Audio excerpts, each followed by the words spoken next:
Welcome to the Entrepreneur Motivation Podcast. I'm your host, Chris Bello, and today I've got a repeat guest, one of my friends, Schuyler Diehm. Schuyler, welcome to the show. Hey, thanks for having me, Chris. I think is this number 3 or 4? I I think think it might be three or four. I can't remember exactly, but I know we've talked. This might be number three, maybe. okay. Yeah, But this is great. fun fact for those listening, Schuyler and I actually met in person for the first time at my wedding. He did attend. I invited him, and he made it out to Denver. So that was kind of crazy. I'm like, wow, we've kind of been pen pals online for years, and we had not actually met face to face. So it's cool to have actually met you, have some photo booth, the DJ photo booth photos together to make it Yeah, real. And here we are again. So welcome yeah. back. Thank you. It's really cool. I'm guilty of this too, as I talk smack about social media and the internet a lot, but good things come from it. For It's real, cool. yeah. And Really I met cool. my wife on a dating app. So I'm like, Yeah, there's some it's validity to not it. that And bad. the world that we're in, maybe Chat GPT or something is going to be like, hey, if you need something, you just ask a question and it'll give you the script to land your next date or something. You never know. I gotta get on that train. Yeah, I need to actually use that more because it's been the AI and all the different stuff coming out. I mean, I've been very hesitant. I'm like, no, stay laser focused, stay in your lane, avoid shiny objects. But knowing which shiny objects to like pursue that are actually really good opportunities, I've just put the blinders on and I've ignored all of them. So I think that there could be some validity to some of those things, but again, I haven't really spent the time to to dive into it too much. Yeah, I think there's a lot, and I think it's going to be big. I actually have held off on even opening the app. Like I haven't signed up or anything, Yeah. just because I can also see a lot of people becoming so reliant on it that they lose the skills that they've built, right? Like a lot of Yeah. copywriters are now turning to Chat GPT, or even like people doing research papers or studying things. Like it's so much easier to just type in that question, get an artificial intelligence generated response than to go to Google and sift through articles, and like Yeah. it's interesting. So that's kind of like it's the stubborn side of me of not getting into it yet, but I also know that there is opportunity there that I am passing by not hopping on yet. And Right. I don't know if I never will, but for now I'm just holding off. Yeah, and that kind of leads into like our conversation today and what you're focusing on because you're big on health and wellness and fat loss and eating the right foods and drinking the spring water out of the glass containers instead of the plastic and all those different types of things. So I know you're very into just trying to be as natural as possible and healthy and tuning into your body. So I think that they're a big stretch kind of, but I just made a connection there on like how we could Yeah, no, dive into the conversation. for sure. It's choosing to do hard things, right? Take the hard road instead of the Yeah, easy route of like just typing in a question, getting an answer. But that absolutely. that really is with health. It's like my big forte is the more we kind of mold ourselves around to modern day society, the more we start to lose a lot of our happiness and health in the process. And I think the two are really intimately connected. But it's been a crazy evolution the past 20 plus years in terms of how society has changed and how we have to be very intentional about our health now. So Yeah, yeah, that's why I'm here. that's awesome. And you've got plenty of clients that you're taking on. Your YouTube channel's growing. You hit your 2022 goals in terms of clients and subscribers to your channel. So that's been really cool to see. And just like you knew it was going to happen, you saw the numbers and you knew you were going to hit some of those goals, but it was kind of cutting it close there. And I Yeah. remember you shared that with our little clubhouse group chat of just, hey guys, for those interested, hit that goal. I hit this, certain number of clients and I hit this number of subscribers on YouTube. So really cool to see you doing what you love. Cause obviously for those who have been listening to the show a long time ago, we talked about like the realities of entrepreneurship and like driving Lyft and trying to make entrepreneurship work out and not being sure exactly what to do. And here you are, you're like thriving and landing new clients and hitting, record months. So a lot of growth has happened since we had those conversations. It's really cool. And it's just a good reminder too of like, there's going to be bumpy parts of the road, but you're going to get to where you want as long as you stay focused and consistent. 100%. So let's dive into a little bit about your backstory for those who are just finding out about you for the first time. Have you always been into health and fitness? I mean, I know some of your story where you're like, I was drinking too much and partying, and now I got into health and fitness. So can you talk about how you got into this and why you love helping other people so much? Yeah, so it all started when I was super young. I have a dad who was super fit whenever, like, he would wake up in the morning, 4 a.m., work out in our basement. Organic food was in the house, so I was always surrounded by it, but I was never really super passionate about it. Like, I was just a teenage kid that wanted to play video games, stay up late, eat sugary cereal, Typical. like typical kid, yeah. And then in high school, I really started to get involved with weightlifting and started to become obsessed with that. Shifted more towards the bodybuilding end of just like supplements, chicken, rice, broccoli, like not really knowing much about nutrition, but just kind of following what I thought I had to do. And then in college, I had a pretty severe anxiety issue that was actually what I found out to be connected to the food I was eating. In part, it wasn't the whole issue, but it was a big part of it. And so that really started my obsession, honestly. Like, that's the word I would use, of studying Yeah. nutrition, studying health, because I realized, like, not only was I able to feel so much better by changing how I ate, but I also started to figure out, and my eyes started to be open to like all the marketing tactics that food producers use and all the ways that we're being misled of like what is actually healthy versus what isn't. So yeah, so I had my own weight issues graduating college, like you said. Like, I just, I'd been the bodybuilder, so I'd always been consistent at the gym, but when it came to food, I didn't have a lot of structure. I was drinking, and then I ended up graduating, and I was just like sleeping in, noon, later, staying up super late, not really having much structure with my nutrition or my daily routine.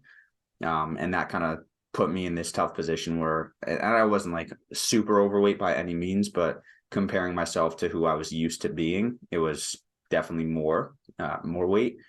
And then, yeah, just really started to stumble upon like step by step different food quality, proteins, fats, carbs, like understanding macronutrients. And then like the big key of what I mostly focus my content on now and what I help my clients with is the fasting aspect.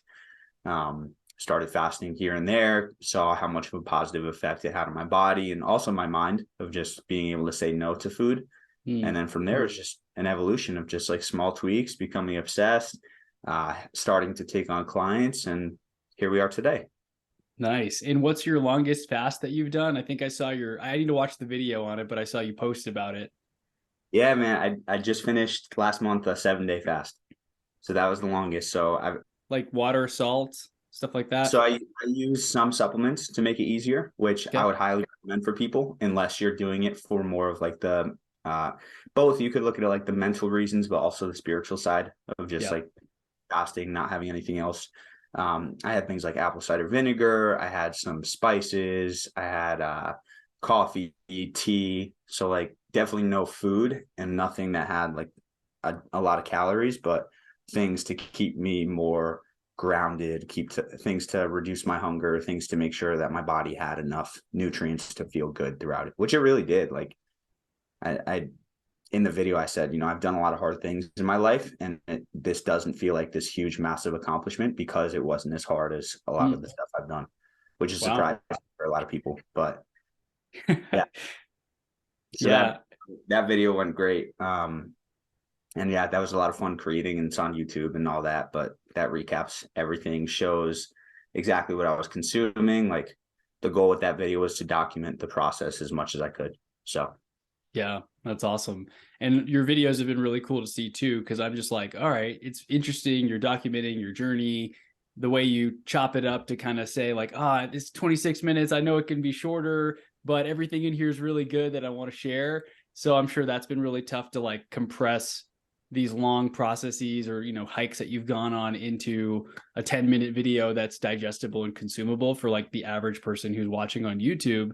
That's probably a fun little thing because less is more, right? So when you recorded 3 hours of content, how do you get it down to like the 8 or 10 minutes that are most impactful, but still tell the story? I've been kind of learning just watching how you do your edits because I'm like, man, I want to incorporate more fun vlog type videos where you're documenting the journey, not just doing a talking head video, for 10 minutes in front of the camera. yeah, yeah, that's a process, man. I mean, the amount of I times I had bet. to go through my fasting video, because I had over 90 minutes of content Oh my there. gosh. And so, like, number one, you watch it all the way through and you chop out the things that are immediately like, okay, this doesn't need to be included. And then you go through again, then you pick out the smaller parts, and then again, and then again. I probably went through that video like 20 plus times. And at Jeez. the end of it, it was just like small 0.5 seconds I was cutting out of like, okay, there's a slight pause here. Let me get rid of that. Like, because Yeah. it really is. I didn't want to give up the stuff that could help people and that could also help them understand like the process of basically how I was feeling throughout the 7 days. But when you're cruising at like 45 minutes, 60 minutes, it's like, okay, who's actually going to sit down and watch that? Like, I want this to be consumable. So, Right. yeah, ended it at slightly less than 30 minutes. So it was still quite long, but I had someone reach out and said, dude, I was only going to watch a few minutes. And when I started it, like it was so quick and so entertaining. I just watched the whole thing. That's So, nuts. yeah, that's the hope.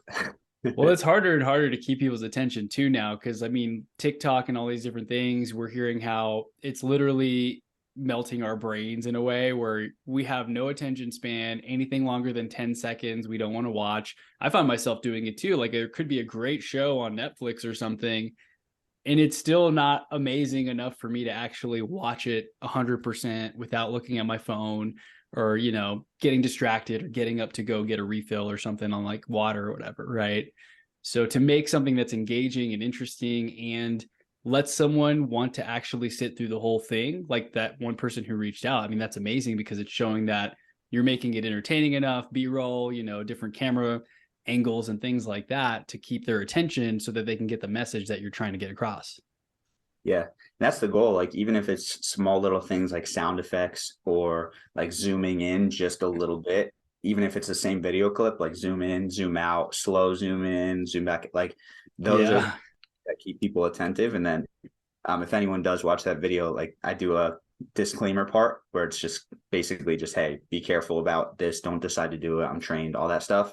And when I was filming it, I made it like, Funny. it's Like, hard to explain, but yeah, it's like is it like the fast disclaimers, like on those medication videos where it's like, blah, no, blah, no, blah, it's blah. regular speed. It's sped up a little bit, but like it's me looking at the camera, and then I'll like turn right, and then the camera will be on the right, and I'm looking at the camera. So it's just like fast paced, like I'm moving around my apartment, and you're getting all these different camera angles, and like that was the Nice. goal of creating it. Is like I could just sit here and record myself saying, "Hey, be careful about fasting," but it's like, well, I want to keep people entertained, you know. Jeez. So did you just kind of figure those things out, or you're just injecting your personality into it? Or is it like something that you learned I know you did a couple of courses, like a YouTube course. Did they give you some ideas and lessons that you've applied to your own YouTube content? The courses I took, not really. They were more of just like how do you rank on YouTube, a little bit of filming of like how do you do cuts and all that stuff. But their style was just kind of planted in front of a camera and speaking. So I've just like always been interested in the creative part of this stuff. I started Yeah. my first YouTube channel in like 8th grade, and it was just like me making these stupid little skits that were just fun. So it's a lot like, and of course I've learned like there's ways to make people have these hits of dopamine, which you want to keep people around, so that's what you got to do. And I don't want to ever like abuse that. That's the tough part, right? Is like I'm Yeah. contributing to that TikTok age, but I like to think I'm doing it in a way that's helping people get better because they're getting healthier. But yeah, just kind of understanding like, hey, I'm gonna have fun with this, and then thinking about, okay, how can I do this? How can I put a little bit more effort and intention into it? And I think it's just been a process of learning the past few Yeah. years. And that's what it is. I mean, it all comes down to just learning. Because what you said earlier, I relate to a lot. I've been lifting weights since I was probably 13, is when my parents took me to the YMCA, and I had to like train with a trainer to learn how to use the machines. And then when I was 14, I could go completely solo without parental supervision. I forget the exact thing, but you had like a little red tag or something that showed that you had that training and you could work out because you knew how to use the machines. And then there's all that, like, hey, you're going to stunt your growth. You're not fully developed yet. Don't lift too heavy. Like those little things that I never knew is it true? Is it not true? Am I going to become like super short and not ever grow? So even with food, I've kind of looked online. Like I followed some dude back in the day named Scooby or something. If you look him up, he had like this little top hat, and he was this jacked dude who talked about diets. It was one of those old school blogs where it's just like text wall to wall, HTML, and Yeah. you're scrolling down trying to print out a meal plan of boiled eggs and grilled chicken and asparagus and rice. But I never really knew how much to eat. like how frequently to eat, what portions to eat. Do I eat until I can't eat anymore because I'm trying to gain weight, or do I need to actually limit myself? So what you were talking about with the food thing, that definitely resonated. But I mean, it's so hard to find this information if you're not really looking for it. It's just one of those things, like we go through the day mindlessly, like eating, and then, okay, let me go do a quick workout. And then you're not really paying attention to the food that you eat. So I know that you've read a lot of books, you've listened to a lot of documentaries, most likely, and you create a lot of content to help your clients. If you'd like, we can dive into what do people need to be eating, how frequently. I'm sure it's, not one size fits all, but I'm trying to learn things too, like spring water versus never touch tap water, right? Grass-fed beef versus eating some random bad cut of meat from like a regular grocery store. So I'm picking these things up because no one's really out there teaching it unless you're looking for it, right? We don't learn this in school. So I'd love to hear your thoughts or anything that you'd like to share on what do people need to be paying attention to? Where do they start? Like if they're not watching their food at all, like where do they even start? Maybe we Yeah. can start with that. I know I said a lot there, but No, if that makes sense, let's go with it. it's so interesting because it really is like day by day it's getting more complex. Like if we take a look at, if you were to go to the grocery store and you were to buy a brownie, that brownie is completely different from a brownie that existed 20 years ago in a store or homemade. Yeah. Right? Just the amount of processing, preservatives, chemicals, things that like we just kind of think it's like, oh, it's kind of toxic, it's maybe a little unhealthy, but it goes so much deeper than that. Like it's changing our taste buds, it's stimulating our appetite, it's literally suppressing the hormone that tells us when we're full. So it's setting us up for failure. So in terms of like where people can start, it really does depend on their goals. Like ultimately, I'm assuming most people want to be healthier and they want to feel better. So we'll start with that. And then in the process of doing that, most people will typically lose weight. The best thing I could do is the closest you can eat to how people were eating a couple hundred years ago, the better. And I'm not going to be like the liver king of like, you have to eat like your ancestors, meat only. Like, no, you can enjoy your life, but 80 to 90% of your diet should not be processed food, plain and simple. And that doesn't mean food that's not in a box. Like I eat a lot of food. I eat chips, I eat cookies, I eat good, tasty food, but I take a look at the ingredients, which is what matters most. Because like we're so indoctrinated to look at calories and to look at macros and just like the nutrition facts label that so many of us don't even know what certain ingredients are in the food that we're consuming. And I still don't sometimes. I'll pick something up. I'll be like, I've never seen that before. What is that word? But really that is like the foundation of starting to feel better, is choosing foods that are closer to how they were a while ago, choosing foods that have real ingredients in them. If you're going to buy like a box of cookies, look for ones that just use like an almond flour and maybe like a natural sweetener, right? Like stevia or monk fruit.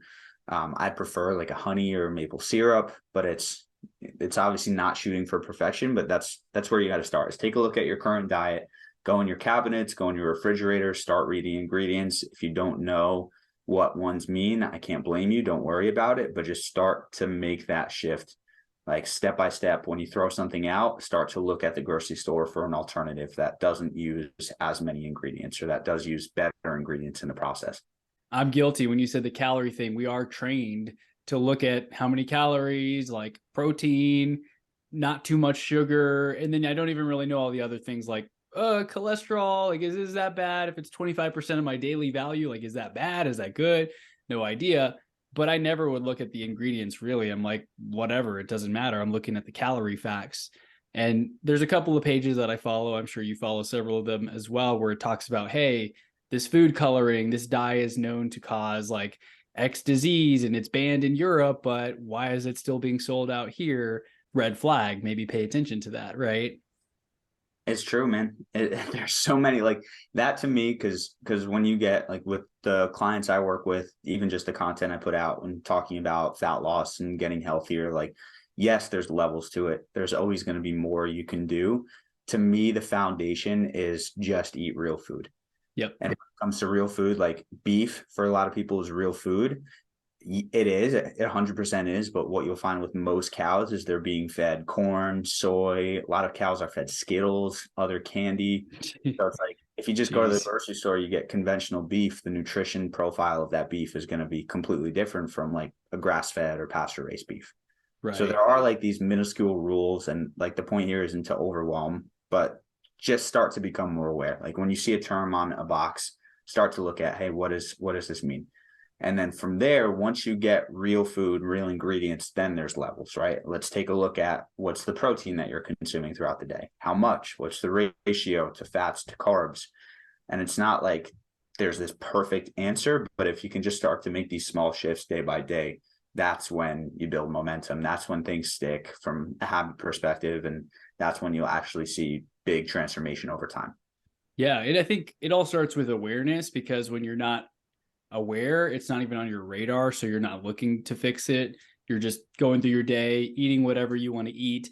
And I think that's how a lot of people catch themselves in a situation they don't want to be in, where they're overweight and unhealthy because they've been just rolling through the McDonald's drive-through without even realizing it.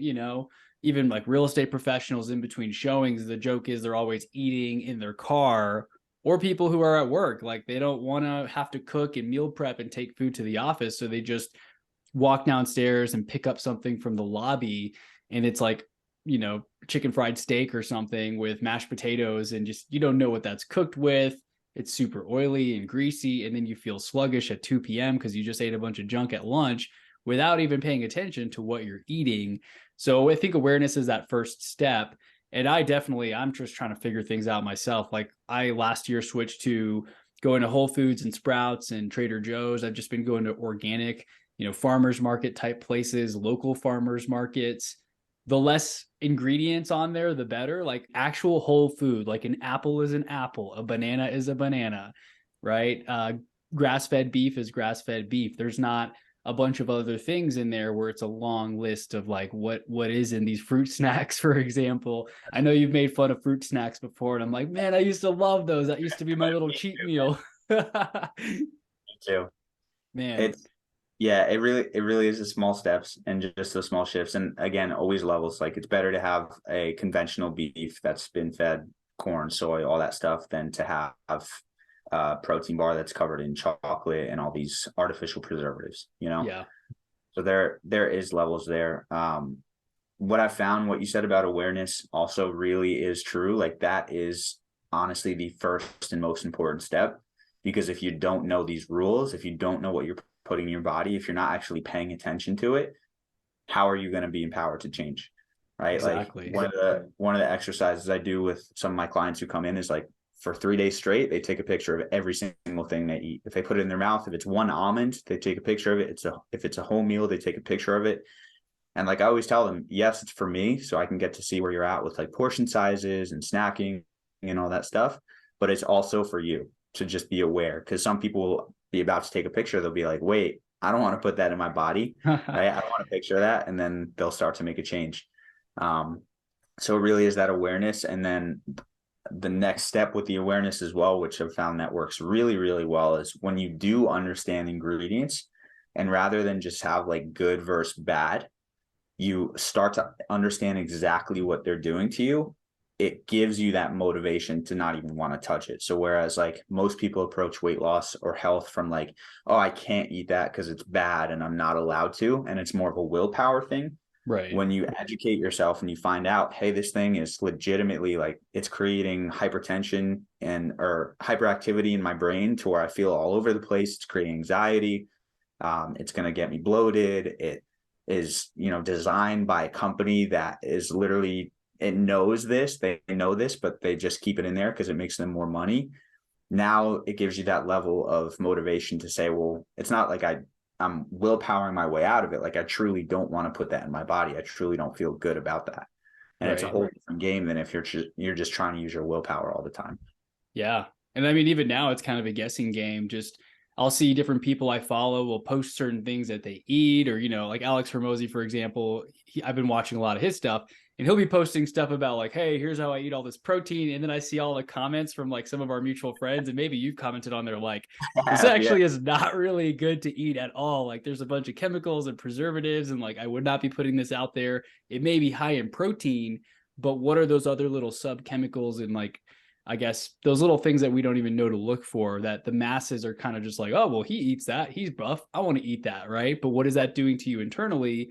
Like at a cellular level, those are the things that you've spent the time reading about, learning about. Because even to this day, like, I don't know if I eat a certain thing, is that going to give me some inflammation? Am I going to have like leaky gut, or how am I going to feel? Yeah. I don't really know. I'm just kind of just eating what I think is healthy and doing some sort of portion control. So did you have like a certain resource or like a book? I see there's Eat Smarter behind you. I know that one's one that's highly recommended. Was there like one or two books that kind of gave you that light bulb moment of like, wow, I didn't know this was true, and now this is going to change the way that I act going forward? Yeah, Eat Smarter was a great resource. The one all the way almost to the other end, The Omnivore's Dilemma, was a really good one.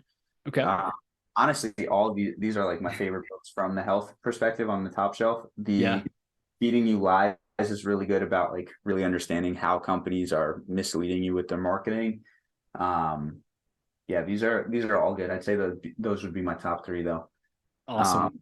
So for those listening to the podcast, if you look on YouTube, you can see the bookshelf behind Schuyler if you want to get some ideas on things to read up on or get on Audible. yeah, definitely. And I also want to touch on, so like knowing what is healthy and not, listening to your body is so important. And this Yeah. is going to help because this is a show for entrepreneurs, right? Like we Yeah. need to do our best to perform our best. If we've got calls, if we've got meetings, if we've got just commitments that we want to finish during the day, if we're feeling bloated, tired, anything like that, we're not going to be able to perform. So like the perfect example was Hormozy. Like I remember one video I did comment on was he had a whole tub of Greek yogurt. He That took was the one of one. the water, it's like a water flavoring. So it's a powder and it uses like sucralose, aspartame, all the artificial sweeteners, and he pours the entire thing in, mixes it, and now it's like this sweet thing he's eating. Dude, that would destroy me. Like I used to have those things that you could squeeze that it was like The the water. little like the flavored water, Yeah, like Mio Mio. or whatever. Yeah. Yes. So I used to do that, and I noticed after a week or two, like after I would do it, 30 minutes later, I would have crippling anxiety. Like my stomach would be upset. I would be like so anxious about everything. Dang.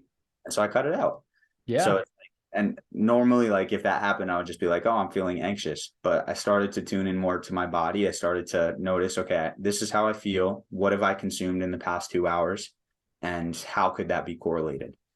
And like that's the biggest thing. You could listen to Alex, you could try it because you want to get enough protein, but if it's messing with your attitude and messing with how you operate during the day, especially as an entrepreneur, Yeah. that's a pretty good motivator to change, you know? Right. And that goes back to the self-awareness thing. I went to a mastermind event, like a real estate event in 2021. And I remember the CEO of that software company. It was like a software for real estate agents and investors. So they had a mastermind for people across the country who want to learn about lead generating, following up, just meeting other people, like any of these conferences that you go to. But he did bring that awareness after lunch. He said, so how's everyone feeling? Like, how's your energy level?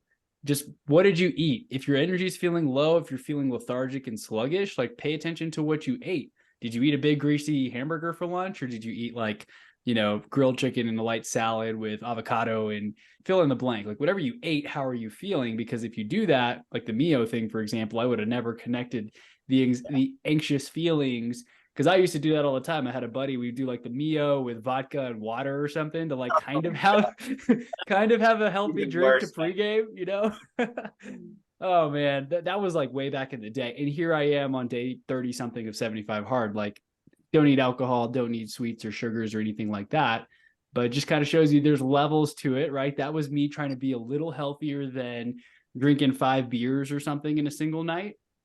And now it's like I'd rather drink a gallon of water a day and not touch the Mio, the vodka, all that kind of stuff. Yeah. So I'd love to hear a little bit more about like, what does your current routine look like? I know you've got fasting, you test things out, but like, and of course, not one size doesn't fit all. Everyone's a little bit unique. But what does your current diet look like? What does your day in the life of Schuyler look like? Like workouts, food, water, sunlight. Do you mind chiming in a Everything. little bit on Oh that? man. The whole Yeah. thing, dude. I'm dissecting your years of work and just finding the little Yeah. hack for myself. It's perfect. So I have things that are definitely routine and definitely almost a daily thing, or even like a weekly thing. And then I have things that it's just like when it's convenient, I do it. So like Okay. a good example of that would be morning sunlight. Like when it's convenient in my schedule, I'll open up my window. I have like an hour period where the sun actually comes directly through my window, take off my shirt, get light on my skin. That's not every day. Like I'm not perfect about that, especially because the sun's coming up so late now. I can't like typically I have calls around this time. Okay. As far as fasting goes, so my commitment with fasting is once a week I do a 24-hour fast, and that's just like to give my body a break, give my digestion system a break, have some willpower and discipline, and just say, hey, I don't need food. And it's a nice productivity boost, not having to worry about food throughout the day. Yeah. Any other fasting I do is very flexible. So this morning I woke up, I have a string of calls. Like this is one of my first ones, but I just got in some breakfast beforehand because I was like, I'm hungry, I want to eat, and I'm starting my 24-hour fast at 1. So I wanted to get enough calories in today to make sure I'm like not losing weight and everything like that. So yeah, so the intermittent fasting is very flexible. I don't have any like requirements, restrictions on that. I just like to tune it more to my lifestyle. For food, I am doing typically 2 meals a day, and I'm having snacks in between. So meal one is anytime. Usually I'm doing a French toast or a pancake. Like your Um, healthy homemade French toast. I healthy, gotta watch healthy. that. I was like, Yes, ooh, true. screenshot Yeah. on So YouTube. it's just it's eggs and protein powder and a little bit of baking powder, and then I'll throw Ooh, in some blueberries and I'll top it with like 100% cacao chips, hemp hearts, a little bit of real maple syrup, and sounds yeah, so freaking that's awesome. like my yeah, it's delicious, and the full recipes on YouTube as well. And then throughout the day, typically snacking on like fruit, here and there, like sardines, some protein, and then dinner is like my big meal. And I'll just do two 100% grass-fed beef patties. They're frozen from Costco. They are the greatest invention of all time. And then I'll have some rice and a veggie with it. And a couple days a week, I'll have chips and salsa in there, healthy chips and salsa. And a couple days a week, at night, I'll have like a mug brownie, like a protein brownie. So I'm very flexible, but I think the most important part with my nutrition is I love what I eat, and it's real food. Yeah. So it's like it's not like this chicken, broccoli, rice where it's dry, and because I used to do that, right? It was like coming up to meals was not exciting, whereas now it's like I really look forward to the food I eat because it does taste so good. Yeah. Uh, Workouts. So every other month except this month, I've been doing 6 or 7 days a week of weights. 2 or so of those days are more prehab focused, so they're not like going super intense, but it's more just like 45 minutes, get in, get out. A bunch of those days are pushing heavy weights. A couple of those days are more like stretching, strengthening type stuff. This month, I'm just doing a challenge where I'm bumping it down to 3 days a week and seeing how my body responds. So every other day I'm walking. And then the days that I'm in the gym lifting weights, it's one day is a push day, so more chest, shoulders. One day is a pull day, so more back, and I'll do deadlifts on that day too. And then one day is a leg day, and heavy squats and all that stuff. So that's pretty much it. If you have specific questions, I'd be down to answer, but I like to keep it simple. Like this is definitely a passion of mine, but I still don't want it overwhelming my entire life. Like food is Right. very quick and routine for me. I'm not overthinking it every night. My workouts are just like get in, get out. And yeah, because as an entrepreneur, we got things to do. We can't spend the whole day in the gym. Dude, So that resonates. I feel lately with like the 75 hard thing I've been doing. I was joking with some people where I feel like that's all I am doing right now because I just don't yes. want to mess anything up. I got to get my first workout. I got to finish my gallon because before I'd carry a gallon around, but like I wouldn't finish it. I would never really finish it. It would almost be there, but like I wouldn't do it. And now it's like, oh man, I got like half a gallon left. I need to actually finish this thing. It's good for me or whatever, but it's also one of those challenges that I just committed to. So it has become a little bit more all consuming mentally where I feel like, man, I need to work and do calls like this. And I don't like to think about things too much. It's just like, maybe I work out, maybe I don't. I'll go skiing today instead of going, jogging. So I can be very flexible as well. And I know that's one thing that you talk about with your clients. You don't want people to have to count every calorie, track everything in an app, like kind of just gut check. So that's a big part of like your trainings with your clients, right? Yeah, so I term myself as a lifestyle fat loss coach because it really I like is that. lifestyle. Because like there's people who there's coaches I know who are fantastic, but their clients are like their goal is to get as strong as possible in a gym or as big as possible, or their Right. goal is to, like, have the perfect amount of macros and lean down at the most effective rate. And while fat, like with the fasting, you can lose fat super, super effectively and quickly. What I care about more is like, how is this going to fit into your life so it can last long term? Like, I'm not the guy to come to if you want to get as strong as possible in 3 months. That's just not me. But I'm the guy that will help you lean down, help you build this into your routine and help it last, even if you have got this crazy busy schedule. Because like, let's face it, like if you try something that is super complex and it works really well, maybe the results at the beginning will motivate you to keep going, but eventually you're just gonna be like, this is too much, and you're gonna Yeah. fall back. And then like Yeah. I have my own problems with counting calories, my own beef with it, but like just the basics is just like find something that fits into your lifestyle that doesn't take a lot of time and energy. And of course, it's going to take effort. Losing fat, getting healthy, taking care of your health is, if you're not in that place now, it's going to be a lifestyle change in some sense, but you want to make it as easy and as simple as possible instead of having like all these hard things to do. Yeah. I love that because we see a lot of people who do competitions, bodybuilding competitions, and they're training for a marathon, and it's all about that one event instead of becoming more of a lifestyle. So they do well, they crush it for that one thing, and then they go back to where they were before, or they swing like the pendulum swings really far one way or the other, right? They're like either on it, dieting, working out, looking good for that show, or they're pigging out, eating 2 pizzas, drinking beer, like kind of catching up on whatever they missed before that thing. So like making it more of a lifestyle and making it more of a habit without being overwhelming, that's huge because you don't want to make it too difficult where it just feels like, dude, you can't do it all the time. It's not sustainable because you're going to forget things. People have lives and kids and families and jobs on top of meal prepping and counting calories. It's Yep. too much for most people some point or another, you know? And there's always going to be sacrifices you have to make, like truthfully. Yeah, Like that's you're true. if you've got an insanely busy schedule, it's probably better for you to meal prep, you know? And if you Yeah, think about it, like that's going to take you more time or less time than cooking at every single meal, right? right. Another alternative is, hey, let's find a healthy meal prep company that doesn't use these oils and that can just ship it to your door. So like there's so many different ways to approach it. And it really is just finding, okay, what's going to be the easiest for me to do, especially at the beginning. 100%. Nice. So as you've scaled up, not worried. I'm wondering. That's the word. I was like, it's a W.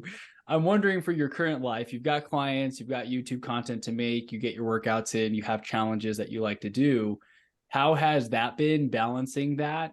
Have you found it to be a little overwhelming? I know sometimes you're like, dude, my client load right now is a little bit tough. I feel a little bit stressed out, which is trying to get my things done and help them out.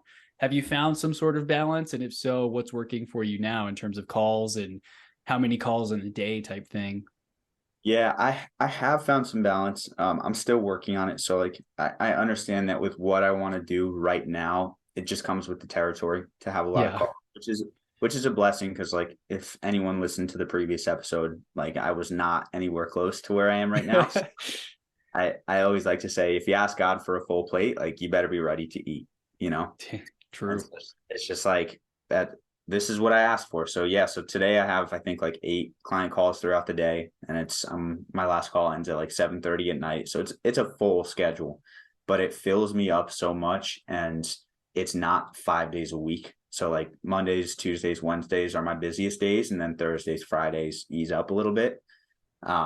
What I have really worked on these past 2 weeks to balance is number one, like taking space every day in whatever way I can. So not just like if a call ends and I have 30 minutes till my next one, opening my phone and scrolling, but like finding some peace to just like play with my cats or sit outside or just breathe or walk or whatever it may be. Um, and then it's just really pushed me. And I've always been good at systems, but it's pushed me to get really good at systems. of like, how do I implement the proper time to get my YouTube videos done and to make sure that that process isn't overwhelming. So I outsource a lot of that. I plan my videos, I film them, and then I have a team that basically does the rest. But like that's huge right now. Full transparency. I have videos prepared through, I think, mid-March. So Dang. it's like, yeah, so I've sat down and it took a couple weeks, but I just busted out a ton of content. And so now I can focus on other things for the next few months. Yeah, that's amazing because you're 2 months ahead of schedule. We're recording this on January 17th. Yep. So for you to have content through March is really solid. Yeah, and it feels good because it's like I hustled for a week, but I made the space for that. So my brain was in creation mode. And then now I can kind of step away from that mode and not worry about YouTube for the next couple months. Yeah. So that's really part of it. And that applies for weight loss and health and taking care of your body, and also for business, is just get good systems. For Find sure. ways to take things that would normally take you an hour and scrunch it down to 15 minutes, or outsource, or do whatever you need to do to ease that off your plate. Because if every single week I had to put out 2 YouTube videos and create them and all that stuff, if every single week I had to do a reel every day on my Instagram and I had all these calls, and like if I had to do everything at once every single week, I would completely be overwhelmed. Yeah. But it's like I have my systems dialed in, and so yes, I'm still hustling. I'm not like sitting on a beach with a martini, with which a lot of these entrepreneur guys say is like the life. But Right. this is what I love doing, you know. Yeah. So it's just, for me, it's part of the process. I'm also in the next few months restructuring my offer so that my one-on-one time isn't involved as much. I still am going to be providing that one-on-one support, still make sure my clients are getting great results, but like that is another thing to ease up a little bit more of my time, is to take a few less one-on-ones throughout my programs. For sure. So yeah, I'm learning and going, you know. That's good, man. That's awesome. And I know like business coaches, I've talked to a few coaches out there because I had a business coach all last year as well. And he does have one-on-one clients, but he also did a lot of group coaching where there's 7 or 8 entrepreneurs in one group. And when we were talking about it, he said those often are more popular because you can learn from the questions of other entrepreneurs in the group that maybe you don't even know what to ask. You kind of feel like you can only see what you see because you don't know what you don't know, right? So someone else may be asking a question that you have no idea, and now it's on your radar. So that was actually a really interesting framework to have 7 or 8 people on a call twice a month type thing. So that could be something to explore. I'm sure you've already looked into that, but that could be one really cool way of bringing other members together to connect them. They can create little accountability partnerships with each other.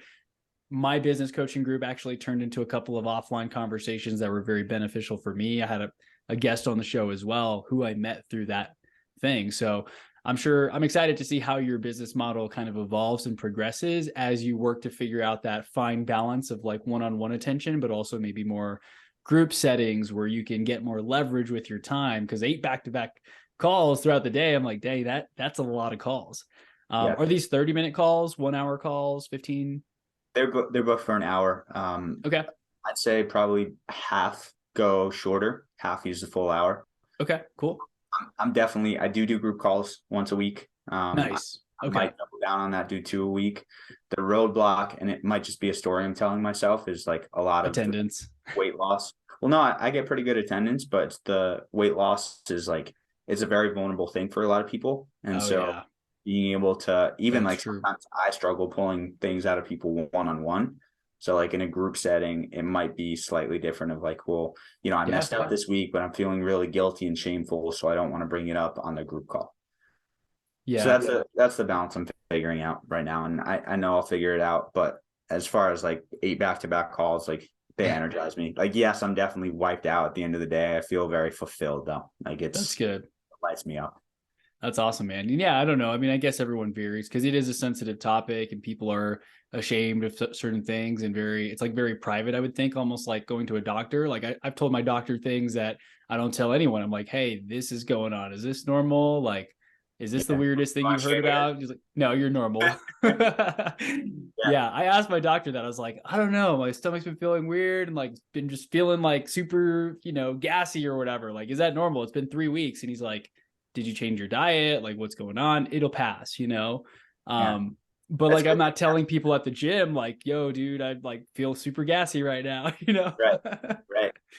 On it, that you probably have a better doctor than most, because most doctors would just say, "Hey, take some Tums or take this pill." But to ask, Right. like, "Hey, how's your diet changed?" Like that's important. It's Man, good. that's what I've been looking for too. I kind of found more of that natural doctor who's like, I'm not going to give you a pill for everything. Like, we're going to look into your diet. And it's like more of a membership model where you can get your blood panels done.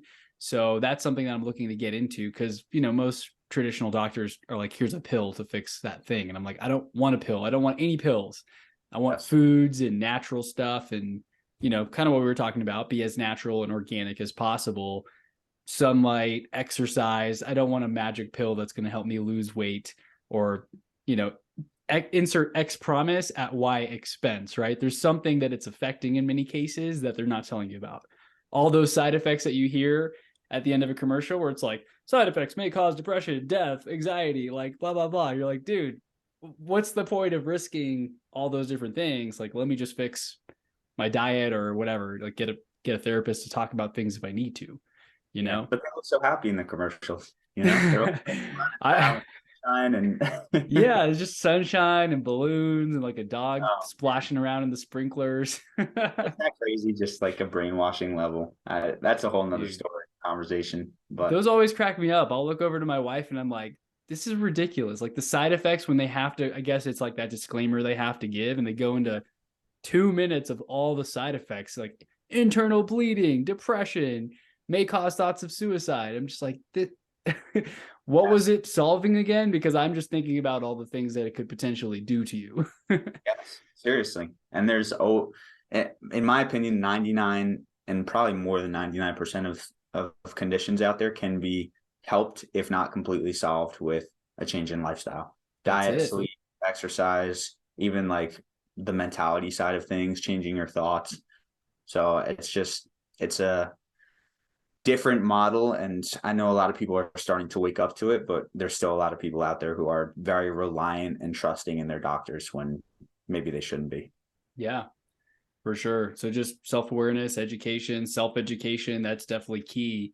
So listening and following, you know, people such as yourself who are out there reading the books, digesting the content, sharing the lessons like with your clients as well as those who follow you on YouTube, that's been really, really helpful just to kind of get those little nuggets here and there. And even like the French toast recipe, I was like, oh man, I haven't really made any French toast. I've just been doing steak and eggs for breakfast, but that sounds amazing. It's healthy, it's the right ingredients. So that's going to be something that I try for sure. So you never Yeah. know who you're inspiring to like make a little lifestyle change. And then that could make larger changes down the road. And that's the goal. Like I think a lot of people have limiting beliefs around eating healthy or exercising or what being healthy takes. And like Yeah. they think you have to be perfect, or they think you have to be insanely disciplined, or they think you have to eat bland, boring foods. And like the goal is not to have to do it. Like you want to have fun, you want to enjoy it. And yes, discipline's going to be great and you're going to build it along the way. But like, don't worry about being perfect. Don't be so hard on yourself. Don't think that you have to follow like standard dieting and what other people are doing. Like get Mm-hmm. creative with it. And ultimately at the end of the day, enjoy yourself. Like Yeah. find ways to challenge yourself, find ways to grow, but do it in a very fun way, not like a drill sergeant, like you have to type of mentality. And So like what you said earlier too, you enjoy a lot of the foods that you eat. I made that joke about fruit snacks earlier, those little Welch's fruit yeah, snacks. They're delicious. I used to eat them all the time. That would be like my little go-to cheat meal before the gym to get some carbs or whatever. My brother said something about it once and I was like, "Oh, well, okay. I'm not going to fact check this. I'm just going to go with it and eat this before my workout." But the funny thing that I wanted to connect it to is I'll actually get those berries like blackberries and raspberries from Whole Foods or wherever, like these organic berries. And when you eat them together and they're like fresh, I mean, it tastes amazing. To me, it's like as satisfying as eating those fruit snacks back in the day, and it's actual real fruit. So yes, eating healthy can be delicious for those who are skeptical listening right now. So I wanted to kind of reiterate on that point.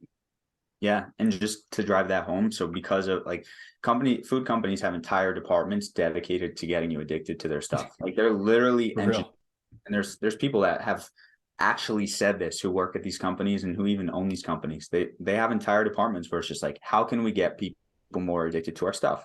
how can we do it so that the taste on your taste buds when you consume something is this super strong hit, but then it fades away, it doesn't last, so that you want another one.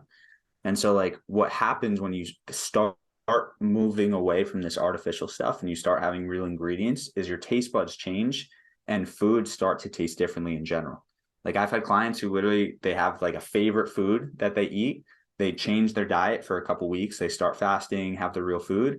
They go back to that other thing and it's like disgusting to them because of how artificial it is. So like that's the goal, right? Like we want to, I love raw honey. Like raw honey is like the sweetest, most amazing tasting food to me. And that wasn't always like that. But it's like when you have real foods, your taste buds readapt and then you can find enjoyment in those real natural foods again. Like just like you said with the berries. Yeah, such a good point. And I remember learning about that in marketing or something back in college, I think, where they have it melts on your tongue a certain way, the texture, the feeling, like it's about an experience that your mind loves. And I think even like Lay's potato chips, it used to say on the package, I don't know if it did or if these are the exact words, but it said you can't, so good you can't just have one or something like that. Yep. And that was that thing, like the fleeting moment of delicious, melt on your tongue, it's gone, I want another potato chip. And then you go through like the whole big bag, the family size in one night without even realizing it. So it's crazy, not to be like conspiracy theorist sounding, but there are departments that do that. Yes, they've legitimately, there's been people who have come out. There's a certain, I think it's Dr. Mark Hyman. There's some guy out there where he met with one of the leaders of Doritos, and the guy was bragging to him because he didn't know who he was. He was bragging to him about like, yeah, we're figuring out, like, we found this new chemical that like it chemically addicts your taste buds. And like, so they talk about this. So it's, a lot of people are still going to label it conspiracy, but I mean, that's a whole nother conversation, what that word actually means versus what we think it means. But yeah, it's, we're fighting a battle, and the best thing we can do is just live in personal excellence to the best level that we can. 100%. Treat our body right, treat our mind right, and just continue to work on getting better. That's it. I see you always post that too, right? Personal excellence is the greatest rebellion. And that's true. Just being the healthiest version of you, the most autonomous, like you can create your own path, you can change your life. Like that gives you power, and you have the ability to actually make positive changes in your life without relying on certain diets or, someone telling you what to do or what to eat or how to exercise. Like you can take control of those things and change your life for the better. So that's a huge message that I'd love for the audience to take away today. Awesome. Me too. Do you have another takeaway that you'd like, or is that it? Just like personal excellence is the greatest rebellion.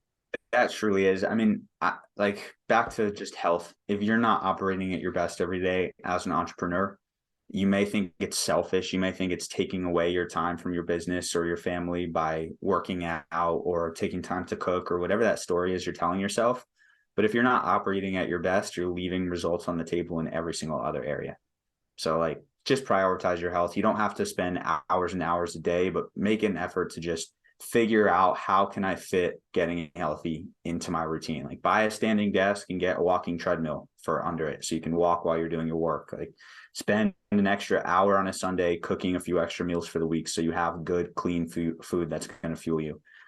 Just find a way to fit it into your lifestyle and start to make that connection of like, how much better can I actually feel when I pay attention to this, when I make an effort to this, and how much better is that going to allow me to operate in my business and in my lifestyle. And that's what I'll leave people with. That's awesome, man. Where can people go to learn more about you, to follow you on YouTube and just kind of follow your journey? Yeah, best place to find me is Instagram because I have all my links on there. So you can find me at Skyfit. It's SCHUYFIT. And then hit me a message, say hi if you want to. But I've got all my links in the bio there. And yeah, that's a great way to connect. Cool. I'll be sure to link that up in the show notes for those interested. And maybe I can drop a couple of the books that I see back there that you recommend as well, definitely, just for anyone interested in diving in. But of course, go over to Schuyler's YouTube channel because he's got tons of helpful content on kettlebell swings and French toast, healthy French toast recipes and pull-up challenges and random things that you've done. So man, this has been an awesome conversation. I really appreciate your time, and it's awesome to have you on here, just seeing your success and growth and like your growing YouTube channel, your clients. I mean, you're awesome guest before too, when we were talking about the struggles of entrepreneurship, but I'm just glad that we're kind of getting out of the struggle part Yes. into the abundance part, and just the trajectory is amazing. So keep up the good work, man. Thank you, bro. Appreciate you.